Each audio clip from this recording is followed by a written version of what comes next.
It all comes down to this. In just 2 days, voters will decide which party will control Congress and the future direction of our country.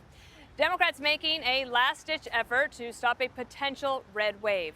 President Biden turning to his former boss, Barack Obama, to barnstorm Pennsylvania, while Republicans are looking to capitalize on their momentum by focusing on key issues voters care about, like the economy, crime, and education. Democrats' closing argument is much different than the GOP's, warning Republicans will destroy the country. One of the most important elections in our lifetime. It's going to shape, the outcome's going to shape our country for decades to come. And the power to shape that outcome is in your hands. When true democracy goes away, people get hurt. It has real consequences.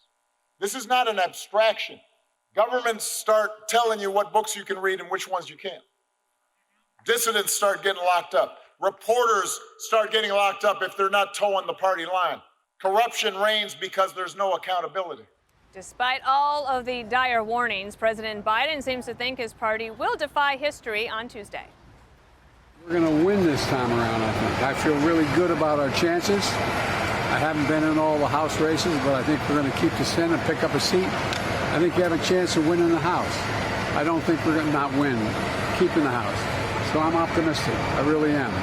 Biden has been trying to make this election a choice, not a referendum on his record, because his legacy is on the line. But a top Democrat doesn't see it that way. How much responsibility do you think President Biden has for this political environment? I think the president gets a bum rap. Based on all of your answers to me, it sounds like you don't believe Democrats did anything wrong. You believe if you don't do well, it's simply you had bad messaging or you didn't communicate it right. Is that your basic take here? Well, first of all, neither you or I know what's going to happen on Tuesday. So what do you say we wait to see?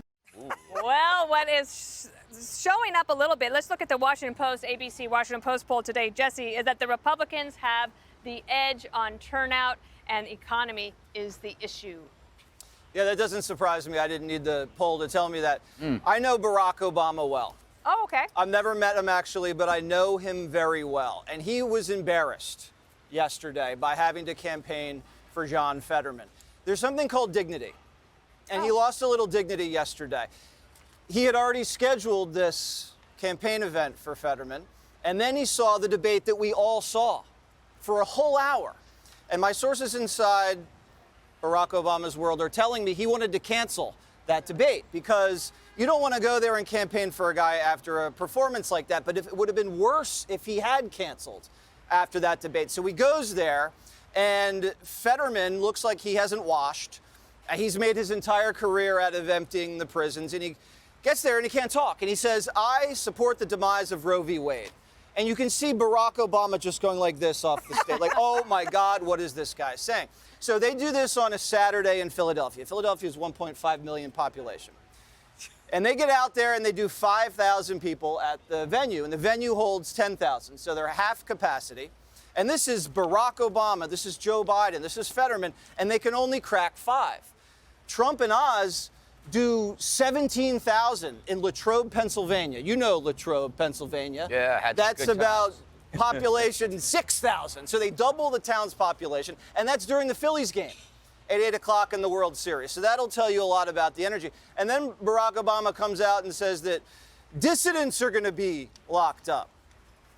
You know, I think he meant criminals. We're saying we want to lock up criminals. And then he says we want to lock up reporters. Now, Trump had been president for 4 years. Did he lock up a single reporter? Do you think if Trump didn't lock up anybody, Mitch McConnell's going to lock up reporters? Absolutely not. And then said something like this. He said, they're going to ban books.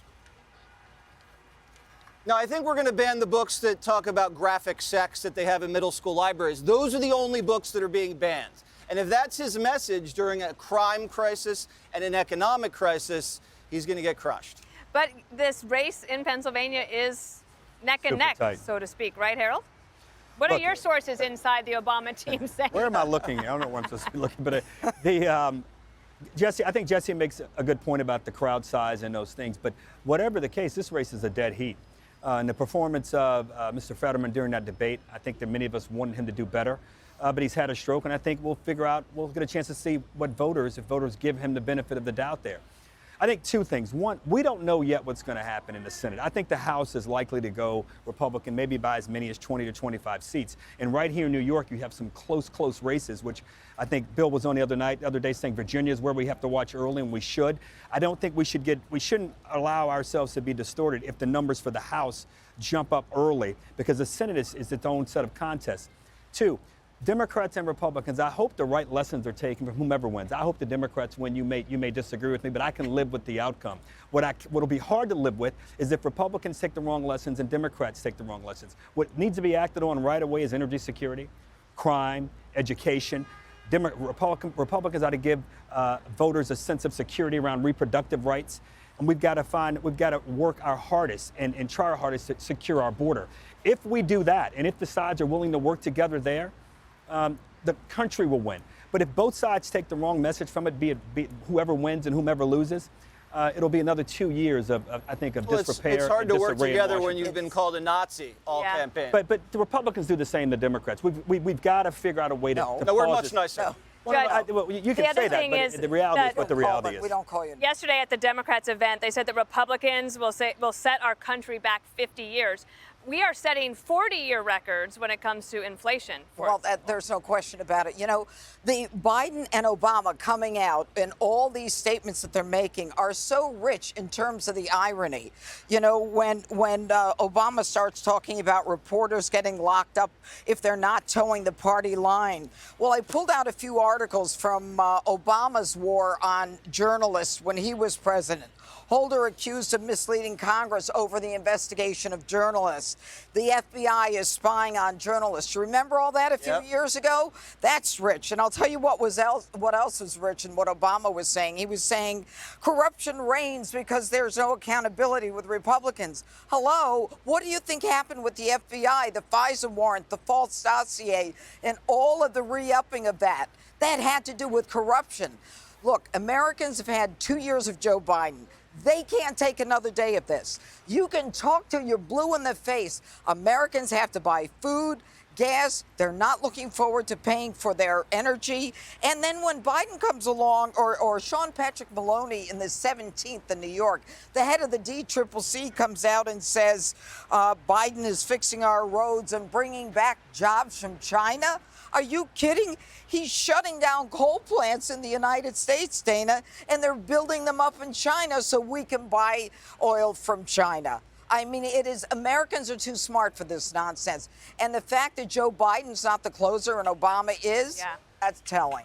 Not only that, but Kamala Harris, she was nowhere to be seen. She didn't get to be with the president and the former president yesterday. She was actually campaigning in California, Greg, if that gives you an indication of how things are going. Plus, what happened to the Hope and Change Obama? I don't know, man. Happy one. I don't know. You know, I'm just upset that I have to be here on a Sunday. Let's be honest. I mean, look, today was my head start in destroying democracy. Me and Kudlow were getting together to make virgin Molotov cocktails. We were going to glue ourselves to voting machines. But no, I'm here on the 5 doing this stuff. And it's not fair because, as you know, we are all part of the right-wing conspiracy to destroy democracy. And I can't wait to get started. I just don't know how to do it because I realize that I have to vote. But if I vote, then I destroy democracy. Yes. So maybe I shouldn't vote. Does that preserve democracy? Yes. I think, here's my feeling. I think that what we're seeing is maybe we're seeing the end game for the apocalyptic campaigning, right? We always talk about Biden saying he's going to put you all back in chains. We thought that was bad. And then they find another level and then another level and another. I don't think they can get more past this. And I think the American public has finally seen that what the Democrats predict will happen after an election never does. Right. In fact, almost everything they say never does. And then they also realize that everything that the Republicans were talking about actually matters, whether it's inflation or crime or immigration, whatever. But then you look at it's a battle between the imaginary and the real. And the Republicans, in this case, it's real. And you could argue there are other times when it's flip-flop. I agree with Harold that we do some of the same things. Sometimes we will call an entire party socialist when it's only half the party. And I understand that, Harold. It's terrible. But you see my point. But I do think two last points. Number one, I worry that if you keep saying red wave, red wave, red wave, a lot of people aren't going to come out. Exactly. And I also think that it might be a Democrat strategy to have such disastrous low expectations that it can't meet them, and then they'll actually go, see, it wasn't so bad. Right. So that's All what right. I do in my life, Dana. Well, we're going to try to keep this show going so that you can you get gonna back to Kudlow. Well, are you going to help me destroy democracy? I'm right Because there with you. I got my uncle's pickup truck. Okay. We're going to go up and down Broadway. Broadway? Yeah, and just destroy democracy. Okay, I'm in. Yes. I'm in. And hopefully we won't get arrested.